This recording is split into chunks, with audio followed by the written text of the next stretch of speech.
The federal government has expressed its plans to demolish 2 private hangars and their offices to pave the way for the expansion of the apron of the terminal. According to the government, this is due to the design flaws that have made the newly built $100 million Murtala Muhammed International Airport underutilized. The newly built Murtala Muhammed International Airport facility, according to report, has remained largely deserted and grossly underutilized, as most operating carriers have shunned course for the relocation to the facility because it lacks the right parking space for widely body aircraft that are common in international operations. However, speaking on the weekend, the Minister of Aviation, Senator Hadi Sirika, disclosed that the $300 million Dominion and Evergreen Apple hangars and offices will have to be demolished for the expansion of the apron of the new international airport terminal. So let's get talking now. Our guest is Olusegun Okwan, the chairman Ikeja District Society of ICANN. He joins us now to take a look at this and, of course, the implication. Thank you for joining us. We appreciate you for coming on board. Good morning, Frank, and good morning to all our viewers. My pleasure to be here this morning. Okay, so I'm sure you've been following the news of the government's plan to demolish some part of the newly built Murtala Muhammed International Airport. Talk to us about what you think about this decision. Yeah, it's expressed to us some of the things that we learn in management, that when you fail to plan, definitely when you start executing your planning, it will be towards failure. And because most of the time, we do not have advanced planning in some of the infrastructural development in our country. Be that it may, the 2 hangars that is called for demolition as we speak, I think there was no long-term planning as regard the Ministry of Aviation before that place was actually granted to the 2 companies to construct hangars there. And it tells you how at times we challenge the people in authority, not only in aviation, to at times create a long-term plan, projecting that there will be expansion and growth in the years to come. And that is what we have seen played out in this issue that led, or that will be leading to the demolition of a Dominion and the other Apple hangars space, so that they can make use of the newly invested funds that they have done in developing the new international airport to be of a standard. It's just a lesson that anytime we are actually working, we should give projection to growth and do not just build things. If you had cause to have visited some of these international airport outside space, you discover that some of these hangars are far from where it is. Even international airport, as we speak, still look choky. If you must be welcoming so much airline. But be that it may, they've given their word, but it's just quite pathetic that we should, or we would have avoided this wastage. When you build something, you destroy and you reconstruct it, because whether we like it or not, those people have the approval, and there will be compensation from the government for them to reconstruct their own hangar wherever they want to give to them. Before we talk more about the compensation to the affected hangars, let's look at the waste. Of course, over 100 million naira was spent in the newly built, airport. So you're going to demolish part of it, right? Because you've discovered that there's a design, flaws in that. So the question is, how do we account for the waste here? Because obviously, part of this investment is going down the drain because of this, the newly designed, or perhaps the new construction that will have to take place as a result of this expansion. Yeah, you see, accounting for waste, I think, is part of the things that we put into our factor when we are doing infrastructure development in Nigeria. because I can tell you whatever projection they are doing now, have they put into consideration in the next 10 years, in the next 20 years, what will be the growth? Most of the time, we limit our growth to our current situation, thinking that we may not grow from where we are today. I feel even there are still areas that I consider that in the next 20 years we have to grow, because if you look at other international standard airports, airport is like a 1/10 of what they occupy in time of land space for landing of some of these air flights. So for me, it's the government coming in tune to have a long-term plan to say, oh, fine, as we speak, what is it in the last 20 years? What is the growth rate to where we are now? And can we times 2 of this growth projection in the next 20 years and know that even though here might look at something that is very close or that might be of a spacious for now, but in the next 20 years it might not be, so that you allow people to invest in those places. We see this happening too on our road. You see several people, government, giving CFO for people to construct, and you discover in the next 10-20 years those things are brought down and the compensations are paid, and you discover that that's waste on its own. I think that areas that has to do with infrastructure, we should have a projection of nothing less than 50 years of the growth expansion that we expect, even if you don't grow there in the next 50 years, but you will not be the same place where you are. I'm sure 20 years ago, at the current international airport was sufficient for our activity, but as we speak, we discover that it's much more, because you see a lot of people who are actually having international flights, and more patronage are being given to that space, and that's why the reason to give an international look to an international airport. So I would just want to encourage that we can minimize the wastage by effective planning, and it should be on long term basis, so that we can avert these wastages that we are currently faced with. On this particular development, can we talk about, when things like this happen, can we talk about who to call to order, who approved that plan in the first place? Who should be in charge of that? Should it be FAN, that is the Federal Airport Authority, or should it be NCAA, Nigeria Civil Aviation Authority? So who should we call to order in this scenario, for instance? And you talk about, let's also look at the contractor, for instance. Perhaps, of course, they just want to do their job and they don't care whether this will affect anything. So, but can we bring into the conversation who should approve, or who should we call to order? Who should be called to order in this place? How health should roll in this particular scenario? Then that's one. On the second one is the fact that taxpayers' money, of course, is going to go down the drain, because of course the $100 million facility, that is, of course, part of that is going to be demolished for expansion's sake. That's taxpayers' money, and that's another issue that we need to bring into the conversation.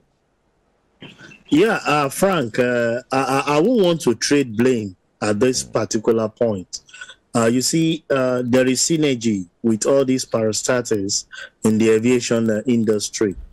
Even if somebody has an opportunity to give the approval, they must have a buy-in of other, because it's a synergistic way of working, and there is more dividend when that comes in place. The person giving approval, if you ask them today, we have a defense for giving the approval for the construction of that hangar at that particular time. I'm sure you know that hangar was not constructed 5-10 years ago. It's been there for a while. So the truth of the matter is just lack of a long-term projection into the growth that we have actually seen for now, that necessitated the expansion of the current international airport. The long and short of it is that we should inculcate into our planning 50 years plan, 30 years plan, as against 5-10 year plan, and look at trend analysis of our growth, and know that as far as this country is concerned, our growth, I'm sure. Hello, Mr. Kwande. Well, I guess we're having, I'm just nervous right now, given the fact that we have, a series of internet distortion earlier today on the program. Well, let's see if we can have Mr. Lucius Onkwadi on the line again, or back, Can you hear me, Frank? Okay. Good to have you. Please go ahead. Okay. Yeah. So, like I was saying, we should inculcate into our planning, long-term planning for infrastructural development like this. Even if you are not going to build it, make available the land that can accommodate that expansion in the future. I will not want to go the route of a blame game. If you call the people that gave the approval for that construction, they will give you the reason why that approval was issued.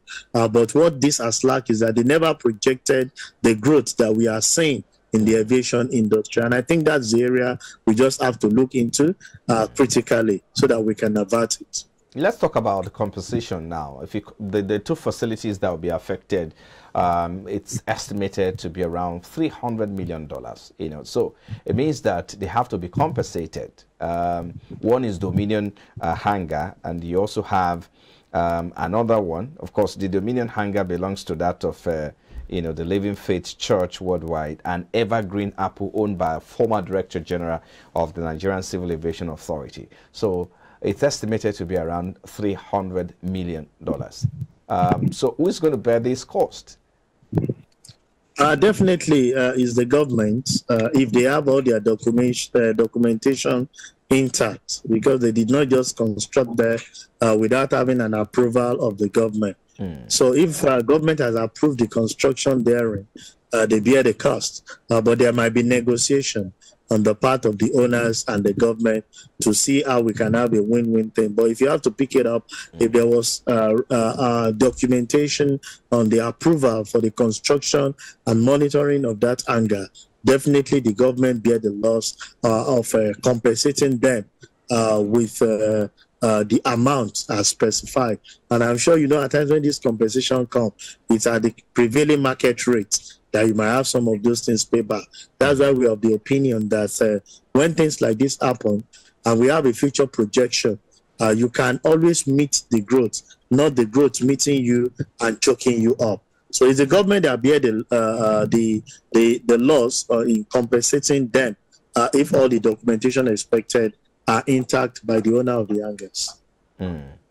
Now, let's talk about the business of aviation in Nigeria. And you know that we talk about Nigeria carrier, of course, which the conversation about how to bring in, Ethiopian airline, or will I say into it, to bring Ethiopian partners into our operations here. And of course, that matter is still in court because some unions have taken the government to court that why should the government procure, services from Ethiopia to float or maybe kickstart its own operation here. So talk to us about, you talked about plan earlier, how we should be planning 10, 20 years, 50 years ahead as well. So let's do an assessment of the Nigeria aviation industry, for instance. So talk to us about why do you think we've not been able to get a grip or effective operation or implementation to have a functional aviation system, and that with regards to our own national carrier as well? Yeah, well, I would say we seemingly have a functional aviation sector, but the growth, it's what is the problem that can give back to our own national carrier. And we have said this, there can be collaboration with the private sector in having your own national carrier. If you go to Dubai, majority of the airlines there are actually being operated by private operators in such a way that they have an handshake, government having stake in some of these organizations, and it's embedded in them as a national carrier, them flying into other countries. I feel that with the past things that we've seen in government managing some of this infrastructure, it will be of the best if they can have an handshake with the private sector. I'm sure you remember when MM1 was constructed, it was on concession And that's why we could see some of the growth that we had in that domestic airline until government took over those management. So I feel that there should be this PPP between the public and the private sector to carry out some of these things. You see, those that understand the business will do it better. And let government be maybe the policy formulators that they're supposed to be, or the regulators, rather than playing in the business of operation. And I think that is what is really having the so much impact, because nobody's business, when the business is not attributable to an individual, government business is nobody's business. So you discover that people just do it the way they are and believe that taxpayers' money can be wasted or done in the proper way. I don't think that the private sector, if they are given the space to actually construct and do certain things relating to this aviation sector, will give room for these wastages that we are currently seeing, because there would have been 20 years, 50 years plan, and they know that they are the one managing it, and they must have that projection and get it right, because they know their funding is not from taxpayers' money. Their funding is basically from loans that they will get, and you make any small mistake, it costs you more to get that done. But we've discovered that most of these things, when it's committed into the hand of the government to manage, they create more problems. So I want to say that the government should be considering the area of the PPP, that is the public-private partnership, buy stake into private industry that understand the reason of doing business, and definitely we can float a national carrier. I'm sure if they ask Frank and I to combine resources together and float a national carrier that Nigeria will build stake into, we will definitely do that and possibly give it their name. But we know that we are the brain behind those particular thing, knowing fully well that they have stake in it. So these are the way to go. Look at what we had in the oil sector. The government find it difficult to give us refineries, but we can see individuals, private sector, coming to do this gigantic project. So I feel the PPP is the area to go for government to see the workability of this national carrier, rather than we just investing so much while the civil servant will not do it the needful way that is expected of it. Well, I think it's a good place to stop it, and maybe we should kickstart one, company in your name and my name, like you just rightly said earlier. I mean, that would. But definitely we can become players in the industry as well. Who knows? And get investors. I'm sure you know how capital intensive the aviation is, but we can consider other area. Oh my! Well, that's where brains comes in. I mean, idea. Thank you so much. Olusegun Okwande is a chairman, Ikeja District Society of ICANN. Thank you for your time on the program. Thank you very much for having me this morning, and a beautiful day to all our viewers. Yeah, have a great day. You've been watching Business Breakfast from our studios here. We'll take a break now, and after the break, Brent crude futures gain 45 cents. That's about 0.5% to $85.39 a barrel in early trading. Well, we'll bring you more details after this time out. Stay with us.